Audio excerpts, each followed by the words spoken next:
100. That's how many emails I've gotten from companies wanting to manufacture Joel Creates merch. At least I think. A lot of them go to spam and get automatically deleted. Whatever the actual number is, it just never really clicked. So instead, I focused on making the best content that I could. Like when I sealed myself in a room with 200 gallons of algae, or when I launched the first real Nerf nuke, built a real minecart, or raced a Barbie Corvette against the real thing. But when I started making content in 2019, I was supposed to be starting a manufacturing business. My YouTube detour has led to all kinds of cool inventions, and sure, a pocket hot dog cooker could be a real product, but that doesn't mean that it would be a good one. I have waited years for an idea that might actually be worthy of taking the time to develop and market and sell, something that I might actually feel good about, something that might actually be unique and cool and cleverly designed and have real value. So let's jump back 3 months ago when I finally had a great idea. Here it is. This is my first triangle piece. This is the first test. Just had the idea yesterday. It's 8 of these. Now this idea didn't come out of nowhere. I had just bought a bunch of dirt cheap furnace filters at a resale shop. I've actually been collecting random cheap filters for years because you can turn them into dirt cheap air purifiers with some fans and tape. This is often referred to as a Corsi-Rosenthal box, and there's evidence that shows that it can be a very cost-effective and efficient way of filtering the air.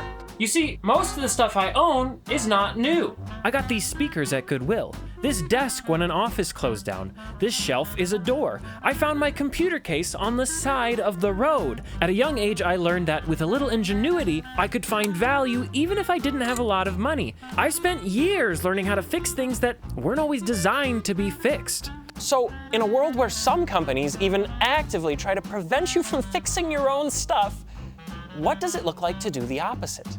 It's Thursday. On Saturday, I had an idea. It's now Thursday. Now, I didn't build this OddCube because I had a bunch of this size of filter. No, I built this after I saw the LED fan lights on my homemade office box diffusing through the filters. Now, there is a great community of people online making really cool air boxes, and there's even kits that you can buy, but they're mostly basically a box. So I thought, is there a more three-dimensional shape that's still made up with squares for the filters? And what do you know, there is. This is cuboctahedron. It is, it is so freaking cool. I had just had the idea 5 days ago and now was looking at a sick, fully functional prototype. It was a lot to process. I have had so many product ideas, all of them bad. I built a pocket toaster. It works, it makes toast. It's not a good product. This is an amazing, it's just triangles. And this is the coolest air purifier in existence. I wasn't just excited because it looked awesome. I was excited because I knew that it might be able to solve real problems. Conventional air purifiers often have proprietary filters in special sizes, so you're paying their premium pricing. What happens if they stop making it? But furnace filters, like what I'm using, are available from a bunch of retailers. I also used computer fans, which can be easily replaced, unlike conventional air purifiers where, if anything breaks on it, a lot of people will just throw the whole thing away. The design ethos was decided for me. Make it cool, make it simple, make it easy to use, easy to put together, and easy to repair. I mean, there's still little finesse things to do, but it's... Little finesse things? February Joel apparently forgot just how obsessive he is over the details. Yes, this 5-day proof of concept worked, but in order to prove to myself that it was truly worth becoming a real product, I began improving everything. yeah, you know what? Improving everything is going to take time and materials that I can't really afford. Plus, I also really need to improve my cybersecurity. If only NordVPN would partner with me to sponsor this video. Jokes aside, I have never used any VPN until now. I knew that they encrypted your internet traffic to give you more privacy and to make sure that you can access your content regardless of where you travel, but as somebody who's literally had his YouTube channel get hacked, having additional features like Nord's malware detection would have been a very good thing. And now with their dark web monitor, I know that they are actively keeping an eye out for my various email addresses to make sure that my data isn't being leaked. I'm so used to doing everything myself, sometimes it's hard to trust somebody else to handle your important or sensitive information. So while it is a relief that Nord is running my traffic through their DNS servers to filter ads and malicious domains, I also feel much more trusting knowing that they only use RAM-based servers, which basically forget everything when you switch them off, unlike hard drive servers, which are slower and consume more energy. They're offering my viewers 4 free months with the purchase of a 2-year plan. This is their best deal, and you can only get it from creators like me. Plus, you get a 30-day money-back guarantee. Click the link in the description or go to nordvpn.com/JoelVPN to get a great deal. Thank you, NordVPN. Now let's improve this design.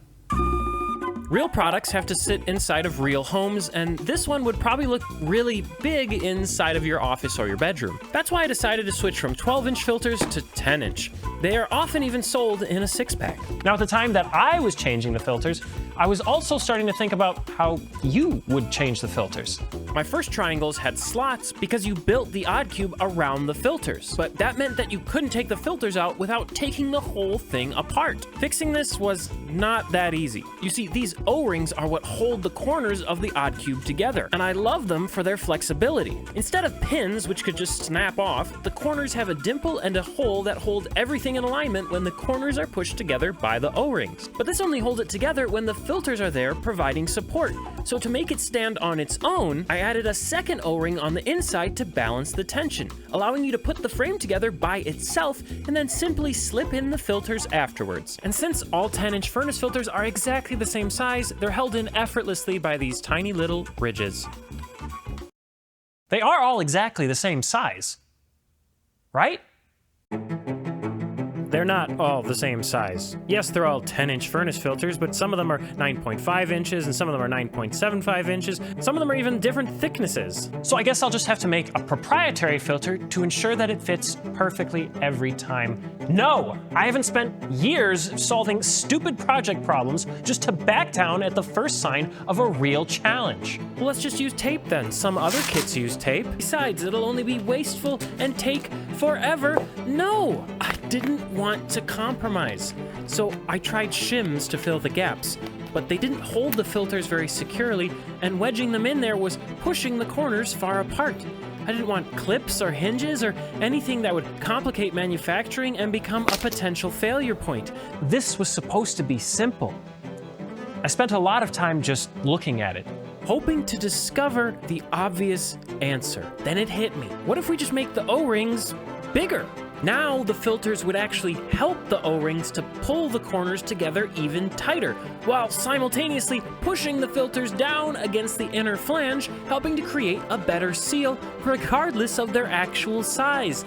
Now we can work with a bunch of different filters in the 10-inch category, and if you ever lose an O-ring, you can just get a new one at the hardware store. This whole simple system was going to work. Dirty air would get sucked through a variety of filters into the OddCube and then come out cleaner through the fans.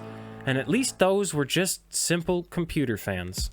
Okay, so do you remember my first 12-inch triangle? Well, it barely fit the 120mm fan. So when the triangle got smaller, the fan had to get smaller too. But this is actually a big problem. There was only like one 92mm fan in RGB on Amazon, and smaller fans are often louder than bigger fans when trying to move the same amount of air. This doesn't exactly align with an ethos of efficient simplicity. And even worse than that, it was starting to look bad. Research shows that these basic metal grills are the quietest and least restrictive of the standard fan guards, but they just look so basic. I don't know if the OddCube is the most efficient shape for filtration, but it is the coolest, and I think that matters. This could introduce a broader audience to the world of more minimalistic, less e-wasteful filtration. But in order to do that, it has to look so good that you want it before you even know what it does. And these metal grills just weren't right. But other grills right in front of the fans would probably make more noise and be more restrictive. So we needed bigger, better looking, and quieter, but was that even possible? The first step was to move the fan away from the front of the plate. This allowed me to go back to 120 millimeters. The fan plate would now be removable and create a triangular box inside the triangle. This allowed me to make a mesh grill that is larger than the output of the fan. This larger grill being further from the fan lowers the pressure that is passing through any specific hole, which lowers the noise and the restriction. The greater depth also makes everything look more three-dimensional and awesome. It's bigger, better looking, and quieter. But I didn't stop there. As good as 120 millimeters is, the 140 might be able to move even more air while being even quieter and even more energy efficient. But can I really make that fit?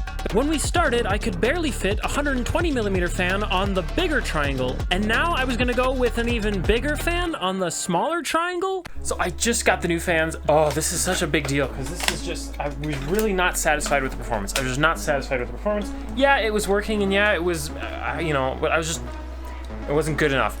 Big fans. I need to know, is this gonna be the thing? And I'm really antsy to try it, and I'm gonna get it installed. I got the adapters designed last night. These adapters moved the fans even further back because that's where the clearance for them was. I could still print these fan plates as one piece, and the added depth made it look just fantastic from the outside.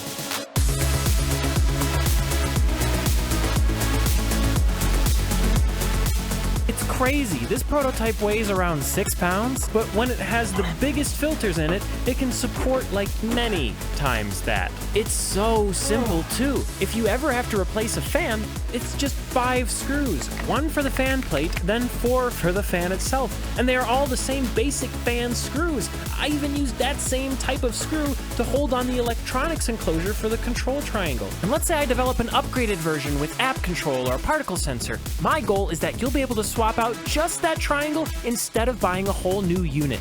And I did all of this because I wanted you to be just as excited about the value as you are about the looks. And that's great, but what about the performance? Well, I was excited because I knew that by having all of this exposed filter surface area, I might have an advantage over more conventional HEPA units. yes, HEPA will remove 99 point whatever % of particulates in the first pass.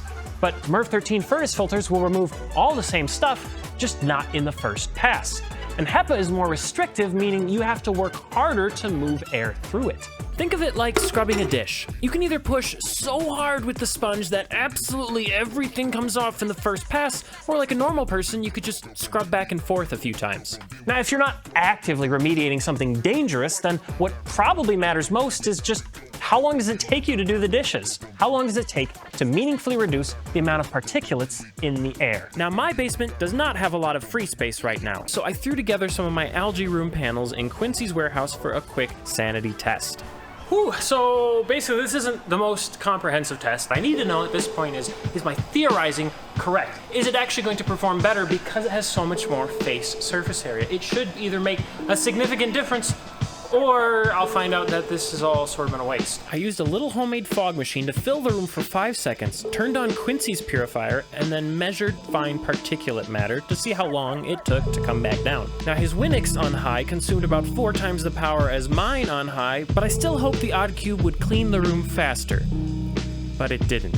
Basically, just got done finished testing. At first I thought it was just, okay, well, his uses 50 watts and mine is using 12, so it takes about a little over twice as long to do the same filter job, so that means it's twice as efficient then, because it's only a quarter the power. Except that when I turned his down to the next power setting, it only consumed 10 watts. And then it was faster than mine. Now, this was a real kick in the pants. This is actually when I went to 140 millimeter fans. But once those were installed and I went back to test it again, I noticed an issue with the test itself. I don't believe it. I just realized, and it's so stupid. I was like, it's not performing like I thought it would. In my haste to just throw together a quick shelter, I put this moving blanket up top, which I figured, well, it's permeable somewhat, but you know, in the short amount of time, it won't make that much of a difference. Yeah, if they were both moving the air in the same way, but they're not. One is shooting right at it, and then we go to that corner where it turns out it's bunched up a little bit, and I feel air coming out when his is running.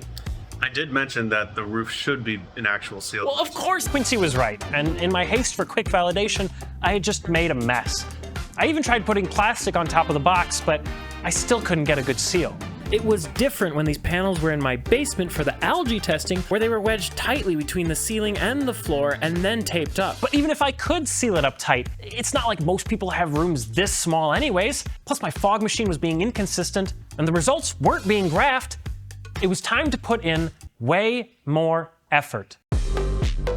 Now, I can't buy all the air purifiers that are out there to test against, but I can buy one. So I went on Wirecutter, which is the New York Times product recommendation service, where they've listed this Koei Air Mega as their top pick air purifier for like the last 10 years. It's like $240 on their website, although sometimes it's on sale or cheaper elsewhere. I bought mine secondhand off of Marketplace and then bought a brand new brand name HEPA filter replacement. I also switched the filters in the OddCube from these random Amazon MERV 13 filters to some Glass Floss brand MERV 13 filters. Now to collect data, Air Gradient sent me their Air Gradient 1, and with the help of an LLM, I was able to put together a basic Python script to plot the data points for the 3 particle-sized categories over a 20-minute test window. For power measurement, I'm using this cheap Amazon meter, and for noise measurement, I'm using this cheap Amazon meter. I don't know how accurate their absolute values are, but they should at least be able to tell us which is consuming more power and is louder.